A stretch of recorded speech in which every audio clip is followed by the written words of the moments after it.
What is a myringotomy for ear infections and hearing loss? Imagine feeling a constant fullness or pressure in your ear and hearing sounds muffled or distant.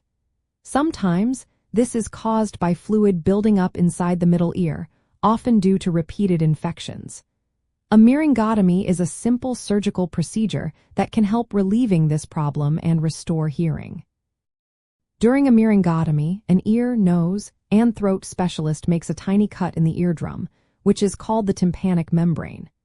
This small incision allows the trapped fluid behind the eardrum to drain out.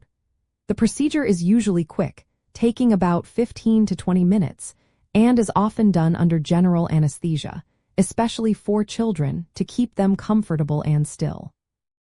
Once the fluid is drained, the surgeon may insert a small tube called a tympanostomy tube or ear tube into the opening.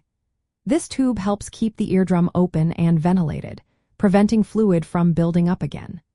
The tube usually stays in place for about 12 to 18 months before falling out naturally as the eardrum heals.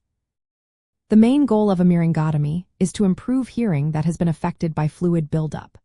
When fluid is present, sound waves cannot pass properly through the middle ear, leading to muffled hearing. Removing this fluid allows sound to travel more freely, often resulting in noticeable hearing improvement within days. For children, this can be especially important because untreated fluid and hearing loss can delay speech development and affect learning. In addition to improving hearing, the procedure can reduce the frequency of ear infections, help balance ear pressure, and prevent further fluid accumulation. Recovery is usually quick, with most people experiencing only minor discomfort for a day or two.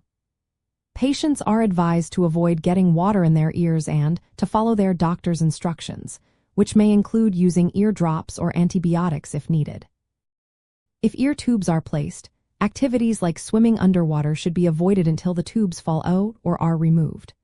Some temporary ear drainage might occur after surgery, but this generally resolves on its own or with simple treatment. The long-term success of a myringotomy depends on individual factors, and sometimes additional treatments are necessary. Risks are rare but can include infection, scarring of the eardrum, or the need for repeat surgery. This procedure is typically recommended if you or your child have frequent ear infections that do not respond well to antibiotics, or if fluid buildup causes persistent hearing loss or balance issues. It is important to discuss with an ENT specialist to determine if a myringotomy is appropriate for your specific situation. Always consult healthcare professionals for personalized advice and treatment options.